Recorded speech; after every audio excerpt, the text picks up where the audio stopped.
All right, well, hey, everybody. My name is Cant. I'm lead pastor here at Epic. Everybody at all of our locations in and around the city, do me a favor, put your hands together. Help me welcome everybody who's with us today, yeah? Love you guys. So glad you guys are at church today. Big deal. Listen, you made it to church in the rain and on Marathon Sunday in Philadelphia. You are going to heaven. You should know that about yourself. That is a big deal that you even figured out how to get to church. That's pretty awesome. Listen, you're definitely going to heaven. All those people who didn't make it to church today, they might make it in, but they're going to be like in the bad part of heaven, all right? Like if there is a bad part, they're definitely going to be in the bad part, like the Pottstown part of heaven. You know what I'm talking about? Anybody from Pottstown? Yeah, good. Okay, so hey, apologies to anybody at King of Prussia this morning who's from Pottstown. But come on, you know it's true, right? It's serious. So anyways, sad thing. Anyways, so glad you guys are at church today. Excited about landing the plane on this series we've been in for the last several weeks called Influencers. But first, I got to tell you about turning 40. All right, so this past Sunday was my birthday. I turned 40 years old, and I want to thank everybody for all the birthday wishes on Facebook and Instagram. You really know how to make someone feel special and really feel loved, so I really appreciated that. That was awesome. I learned something this week. When you turn 40, everybody asks you, how was your birthday? That happens when you turn 40. And I'm not exactly sure why, but a lot of people ask you, how was your birthday? And I got to tell you, I kind of have mixed emotions about it, mixed feelings about it. On the one hand, I had an amazing birthday, had a great birthday. My wife planned a surprise birthday party for me, and it was a total surprise, so that was amazing. I was like, wow, you totally surprised me. And then I was like, wow, you lie really good. I don't know how I feel about that. So there was that. Another part of that for me that was awesome was the birthday party it involved a lot of meat. So I'm a big fan of meat, so that was awesome. And I got to see so many of my closest friends from like over the years, some of whom I've known for almost 20 years, which was really awesome, but also kind of strange because I was like, oh man, if you can say that you've actually known anyone outside your immediate family for almost 20 years, it's official. You are old, right? That's it.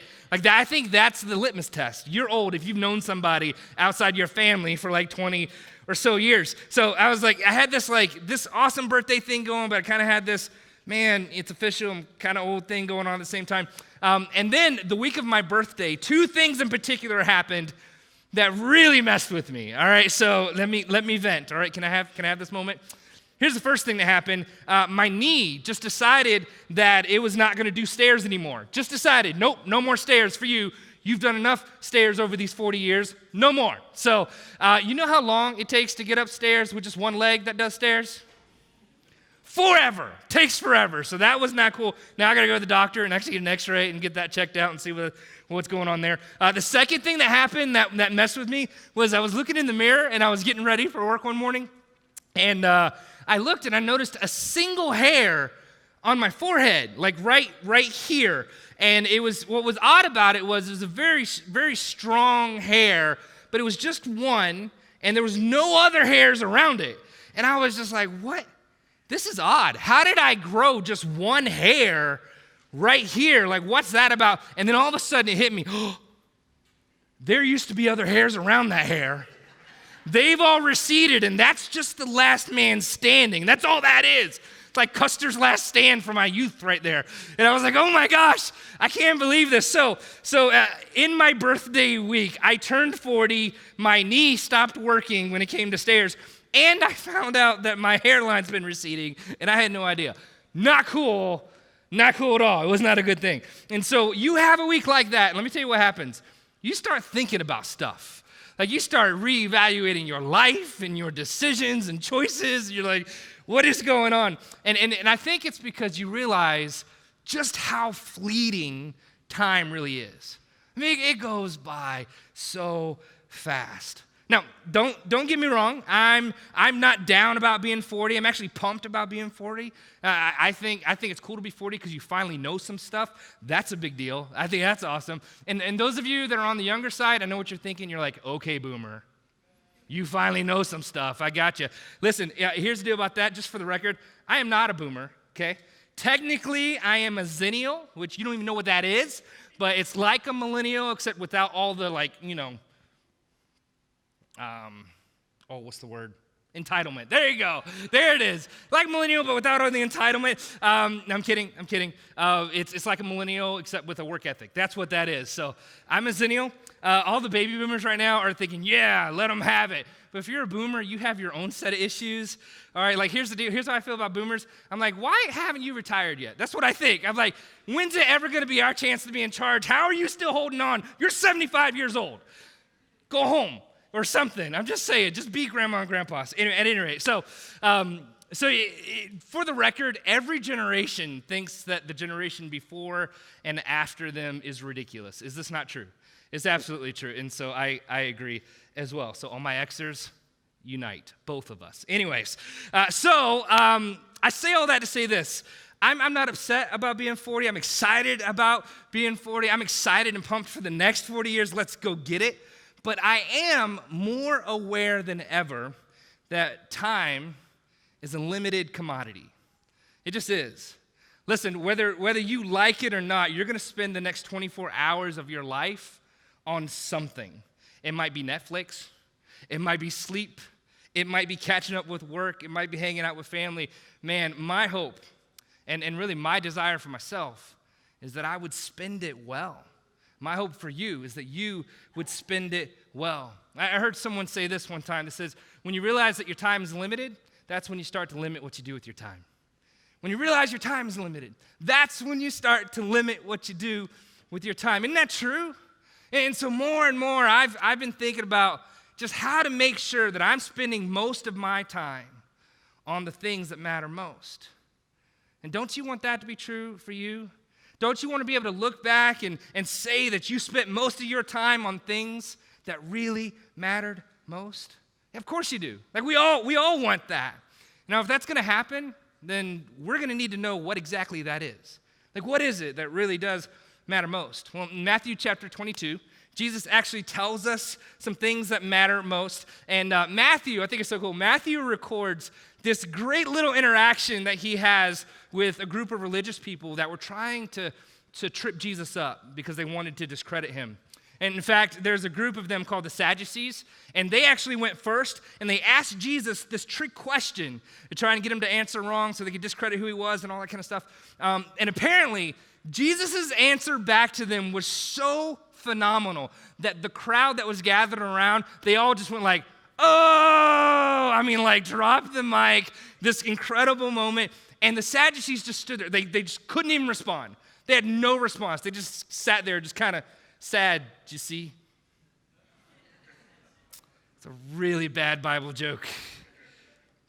Anyways, this is one of the first drop the mic moments for Jesus. So you can read all about that yourself. We're actually going to pick up in this story just after this happens over in verse 34. I want you to look at what happens. Matthew 22, starting in verse 34. It says, hearing that Jesus had silenced the Sadducees, I told you, drop the mic, the Pharisees got together.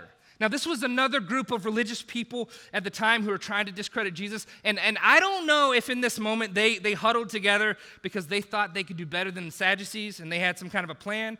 I don't know if they huddled together because they thought, you know what, he just made the Sadducees look stupid. So let's not do that. We're not going to be next.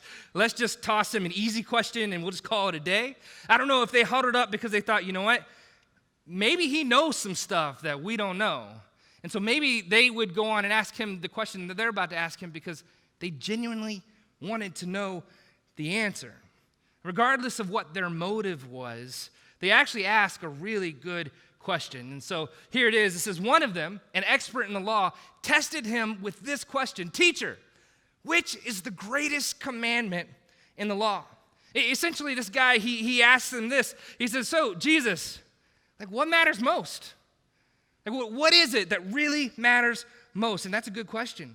That's a question that we all should be asking. I want you to look how Jesus responds. Verse 37, Jesus replied, love the Lord your God with all your heart, with all your soul, and with all your mind.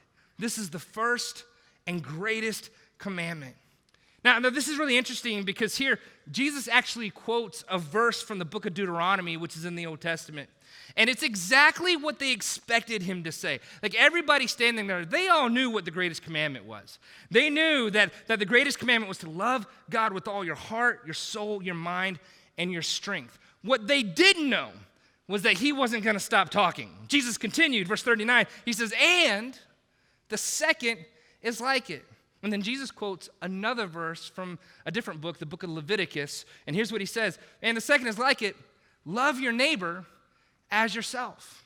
All along the prophets hang on these two commandments. Now listen, this was huge. Like here they were, they've got Jesus to themselves and they're asking the question, what is it that matters most? And Jesus says, hey, the first thing is you love God with all that you are and all that you have. And he doesn't stop, doesn't even take a breath. The second is like it.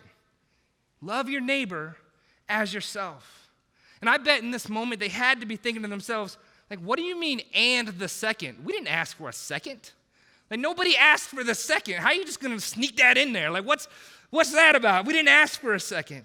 And I bet Jesus was like, yeah, but you don't understand because they go together. I can't give you the one without also giving you the other.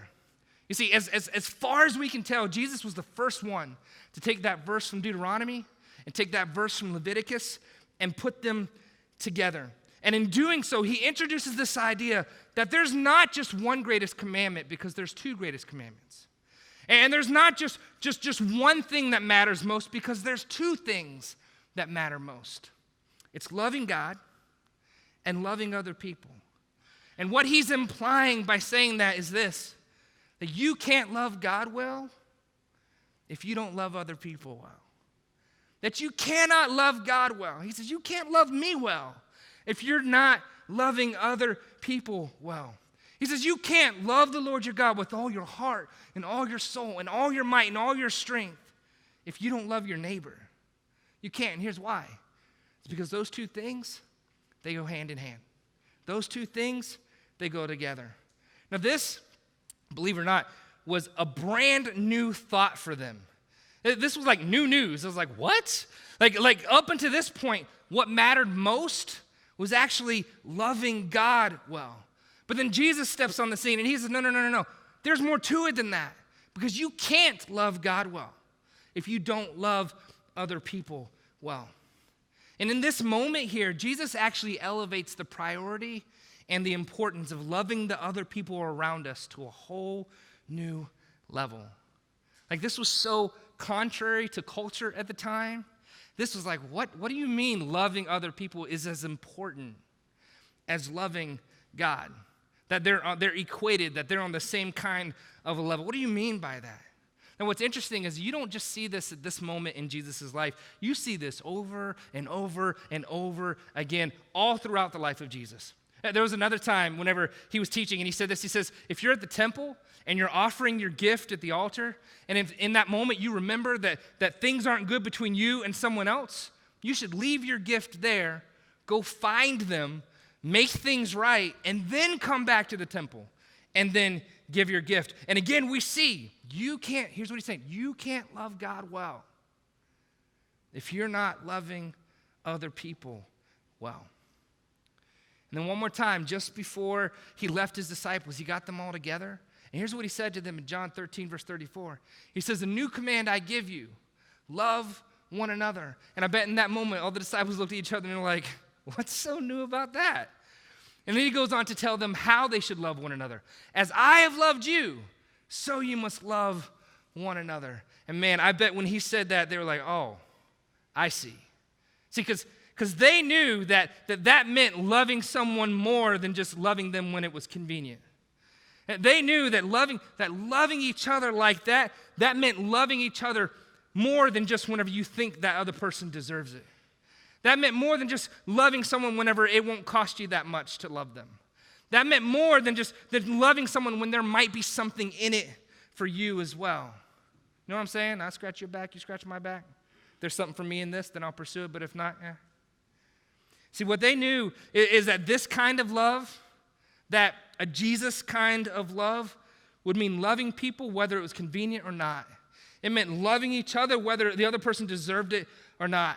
It meant loving each other whether they looked like you or lived like you or voted like you or even liked you.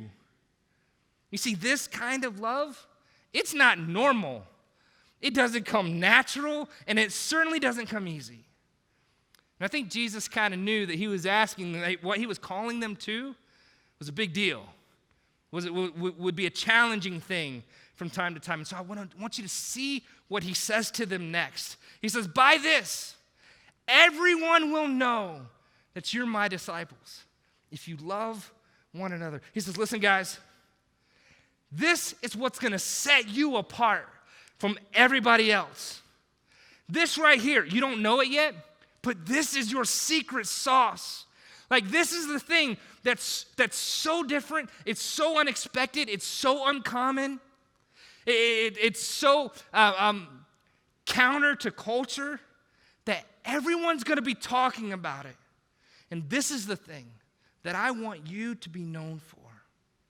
I want you to learn to love each other and love the people around you the way that I have loved you. You see, Jesus knew and he taught and he modeled that the greatest force on planet Earth is love. That the greatest force on planet Earth would be love. His love for us, and get this, his love through us. You hear me? The greatest force on planet Earth is God's love through his people for other people. It's true.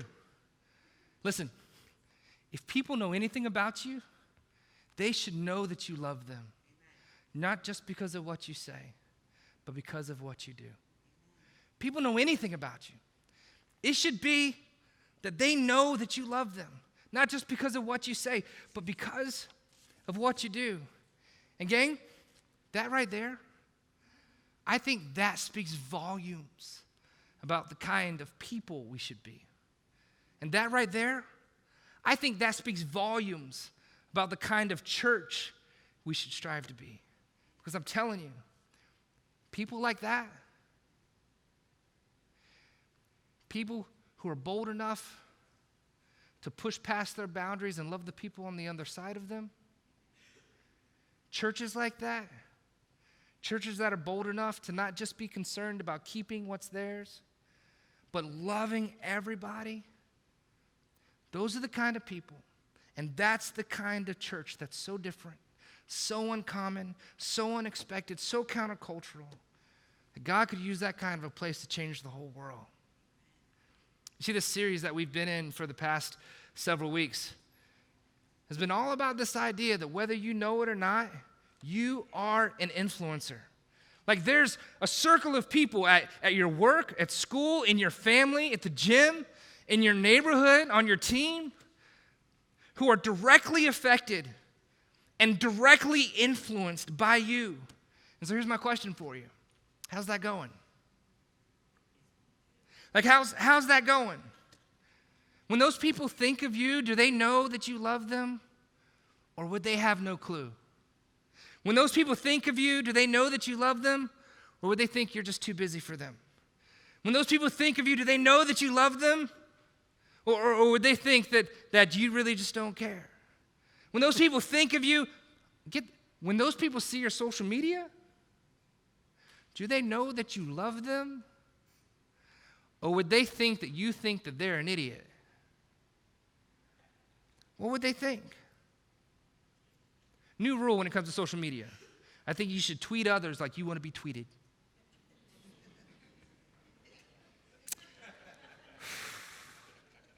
It's a rough week, people. It's a rough week. Listen, you are an influencer. And the people in your circles are going to be impacted. They're going to be influenced by you in some way. And here's the deal. If you're a follower of Jesus, then I believe you've been strategically placed in specific people's lives for a reason. Listen, you don't live where you live by accident. You don't work where you work by accident. You're not in the classes that you're in by accident. No, God put you there. So how's that going? Are you making the most of those opportunities? Or do you just let them pass you by because you're busy with other things? Now, you know what this is hardest for me? This is hardest for me when it comes to my neighborhood. There's this book that came out not too long ago called The Art of Neighboring. And the premise of this book, the idea behind it is what if whenever Jesus said to love your neighbor, what if you took that and applied it to your actual neighbors? Like the people you really live beside. Like what if that's what that really meant?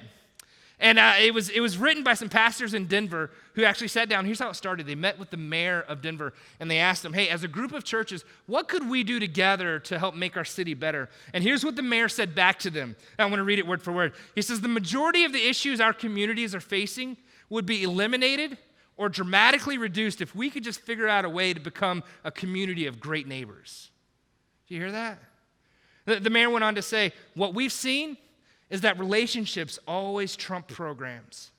They just do. There's something about relationships. And then the city people shared some stats with these pastors. Here's what they said.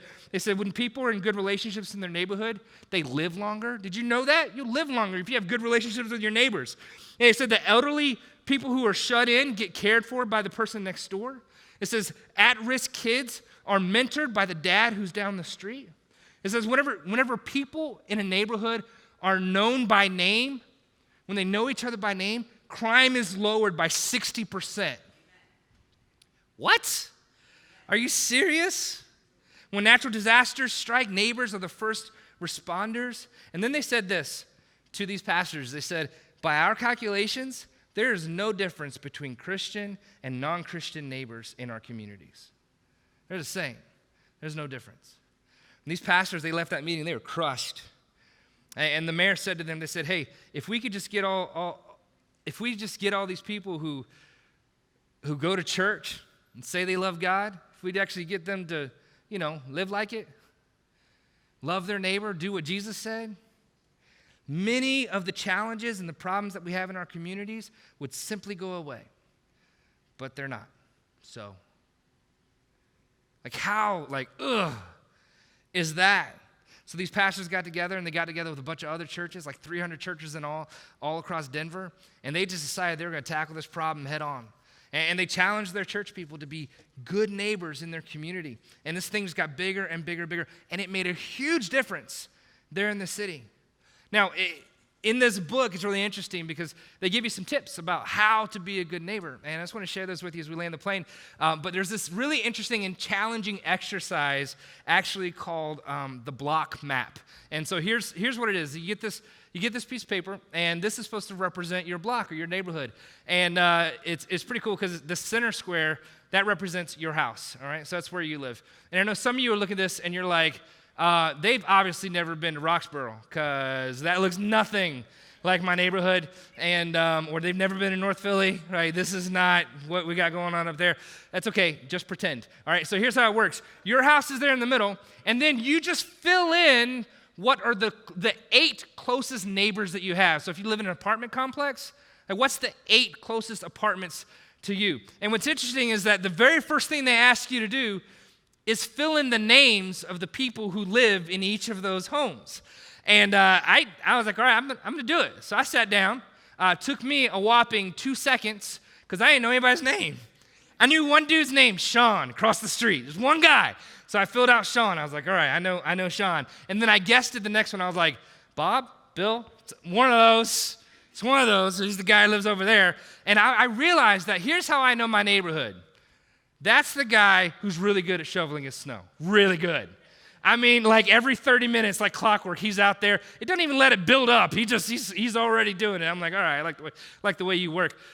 This guy, that's Sean. All right, I know who that guy is. This person right here, Christmas lights up all year long. That's that guy. This person right here, coolest house in the neighborhood. It's got a pool, which I think is pretty cool. Got older kids. They set the driveway on fire one time, so that was awesome. My young children are like, wow. And I'm like, no, not a wow. And they have somebody who's a little older living with them who yelled at my kids one time. So that's how I know them. And I'm not a big fan of that house. I hope they never watch this. So that's. And then the others, I'm just like, that's how I know my neighborhood.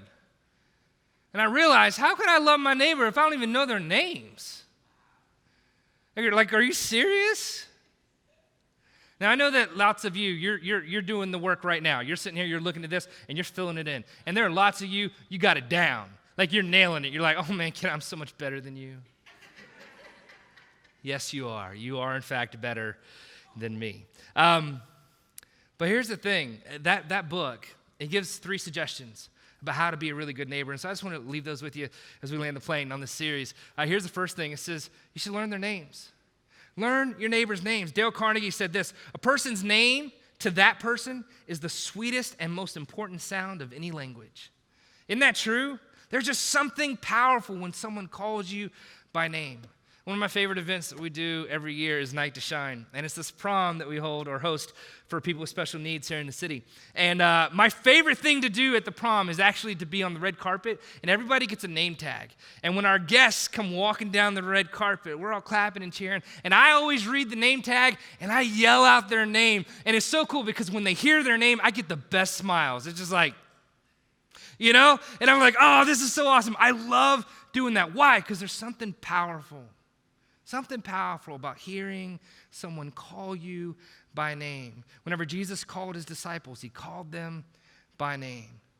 So there's a lot of power in just learning and then using someone's first name. I know some of you are thinking, man, I don't know how I could do that in my neighborhood. I've lived in my neighborhood for 10 years. How am I going to walk up to somebody and be like, hey, so what's your name after 10 years? Now listen, I got some life hacks for you, got some tricks. It's real easy. All you got to do is look at their mail. You just got to look at their mail. That's it. So steal some of their mail, and then, no, don't do that. That's a federal crime. You're going to end up in prison, in jail, and I am not getting you out. I'm going to lie and be like, I don't know where they got that dumb idea. That is not okay. We'll scrub this video. So just so you know, right? So you're going to end up in prison. That's what you shouldn't do. But I do have one thing that you can do. There's an app, or there's a website, rather, called nextdoor.com, and it has an app that's associated with it. What's cool about it is lots of people sign up on this app, and you can look up people's names with their address. So you could totally snoop online and figure out who the names of your neighbors if you've lived there for 10 years and you don't want to actually ask them. So you could totally do that. And basically this app, it's a community message board. And there's lots of stuff on there that's helpful. Like when people are like, I need a plumber. And it's like, oh, I know a great plumber. And people share stuff. There's lots of stuff on there that's just dumb. So just, there's your afternoon. Have at it. Go to nextdoor.com and make sure you check that out, all right? Here's one thing that we're doing, Tiffany and I, because I was like, I need to know my neighbors' names. Here's what we're going to do. My wife makes amazing oatmeal cookies. Amazing. And we make them for all of our friends every Christmas. And so we're going to make a jar of oatmeal cookies for all of the neighbors on either side of our street. And we're going to give those to our neighbors and hope we can learn their names that way. So that's one thing we're doing this year. Here's the second thing the book suggests. Learn their interests. Do they like the Eagles? Do they like the Cowboys? If they like the Cowboys, then you and all your other neighbors can hate them. It's okay. No big deal. Totally okay with that in Jesus' name. Do they go to the gym? Do they have kids that are your kids' age? Is that a thing? Do they have a dog? You need to know that. Do they have no one really cares. My neighbor actually got a pool put in for their 2 youngest kids across the street. And we were at Target this summer, and I came across the clearance section, and they had these huge inflatable rafts that were on sale for like 75% off. And I was like, oh, that is my price range. So I bought 2 of them, and we put them in a bag, and I found an old Christmas card, and I just did Christmas in July, and wrote them a little note and said, hey, these are for the little guys, for, you just got the pool put in. I know you'll be using it next year. Just wanted you guys to, be able to enjoy that. And it was so cool, because here's what we got back. We got a thank you note with their phone number, their names, and an invitation to come hang out in their pool next summer. So here's why you need to get to know your neighbor's interests, so you get to go to their pool. That's exactly why you need to do that. No, I'm kidding. Here's why. Here's why you need to know your neighbor's names and their interests. It's because when you know their names and you know their interests, it changes how you can serve, love, and pray for them. It really does. Changes the game. And then here's the third thing they suggest in the book. Learn their story. Learn their story. Man, knowing someone's story, that really changes how you can serve, love, and pray for them. Isn't it true? Like if you know someone in your neighborhood has some kind of sickness in their family and they're having to spend a lot of time at the hospital, you realize you could step in and do a small thing that can make a huge difference for them. When my dad was sick and he was in the hospital, he got real sick real fast. I had to spend a ton of time at the hospital all of a sudden. My wife Tiffany called me in the middle of that, and she said, honey, our sink is clogged, and I'm washing dishes in the bathtub. That's a bad day. Like when you have to wash the dishes in the bathtub with 2 small kids, not cool, not a good situation. But I couldn't leave the hospital. There was a friend of mine that came over to our house, unclogged the pipe, fixed the pipe. Can I tell you, like that was, like to you, that might be a small thing, but to me, that man hung the moon.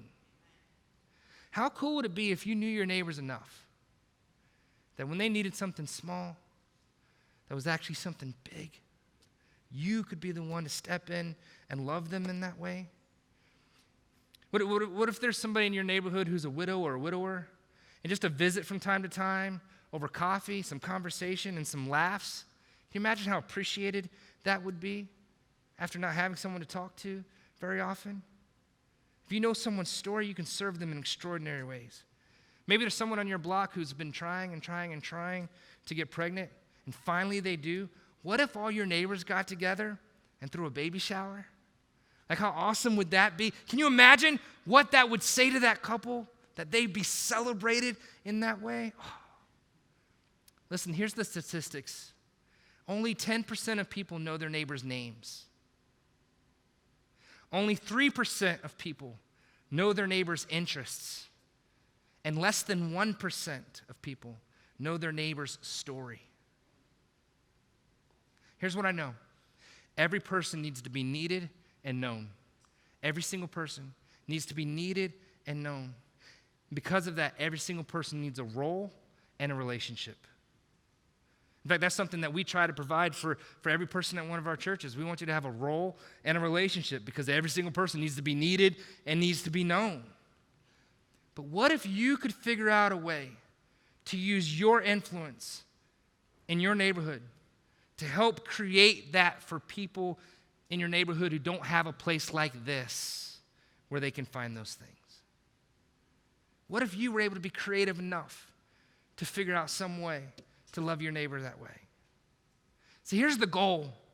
The goal is for all of us to be able to go from saying, hey, guy, I don't know, neighbor, friend, buddy, whatever you put in there, to hey, Mike, and then, hey, Mike, how's it going?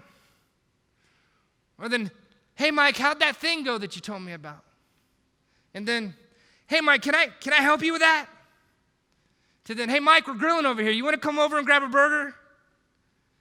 And then, hey, Mike, if you ever need anything, you just let me know. I'll be there. To, hey, Mike, thanks for letting me know about that thing that's going on. I'm sorry that you're going through this right now, but I'm glad to be able to keep an eye on things. Glad to be able to step in, check on the dog. Hey, can I pray with you?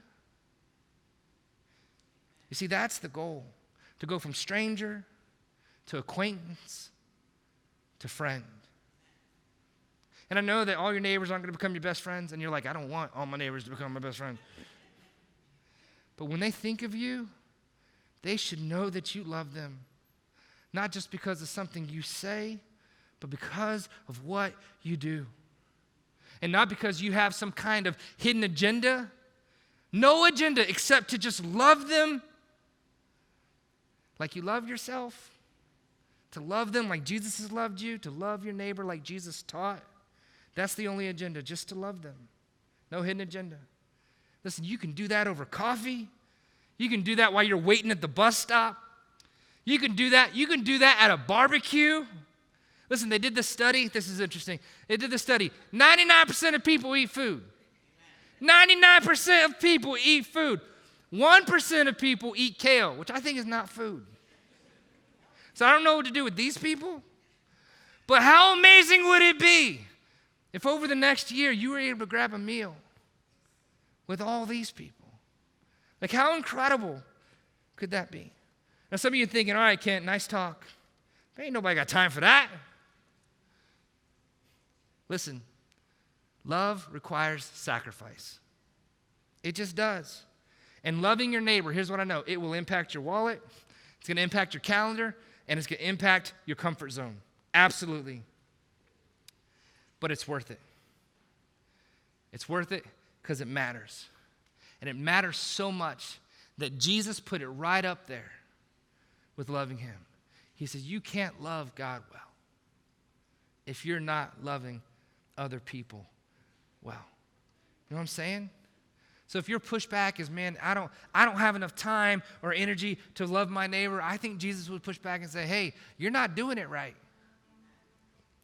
Because this is one of the two things that matters most. I want you to love me with all your heart, all your soul, all your mind, all your strength, and love your neighbor. Love the people that I love, that you come into contact with every single day. You love them as you love yourself. I don't know about you, but I love me some me. Come on, T.O. You know what I'm saying? I make sure me eats. I make sure me is dressed. I make sure me is looking fly. Love me some me. Jesus says, love your neighbor as you love yourself. Huh? Oh, what God could do through a group of people like that. Hey, this has been an amazing series. Today was just kind of a little capstone. I would encourage, if you missed any of it, you need to go back and listen, epic.church. Listen to all the messages. Super challenging, super encouraging. And we created something. We want to continue to challenge you and encourage you with this and send you some things from time to time. And so we created this website. It's epic.church/4your4. And here's what we're challenging everybody to do. We want every single person to think of 4 people or 4 families that you're just going to be for. That means that you're gonna be intentional about how you love them. You're gonna show up to their stuff. You're gonna start building relationships. You're gonna know their name. You're gonna know their interests. You're gonna know their story. You're gonna let them come over to your house and have refrigerator rights. That's a big deal. You come to my house and start rummaging through my fridge, or my kids will just shiv you. It's true. It's not true. My kids are not. But what if there are 4 people? Because here's the thing. We say, oh, you should love everybody. That's a real fast way to love nobody. What if you just picked 4? And if you go to that website, put in their names or just put in their initials. We don't have to know exactly who they are. We just want to be able to pray with you and pray for you and encourage you along the way. And I'm telling you, if we'd be a church like that, if we'd be a group of people like that love God with all our hearts and love our neighbor as ourselves, oh, you watch what could happen in our city. It'd change the game. You hear me? You challenged? You encouraged? You gonna do something? Both of you. Good. Let me pray for you. God, I thank you for every person here. Pray you give us the wisdom to know what to do with what we've heard and the courage to do it in Jesus' name. Amen. God bless you guys.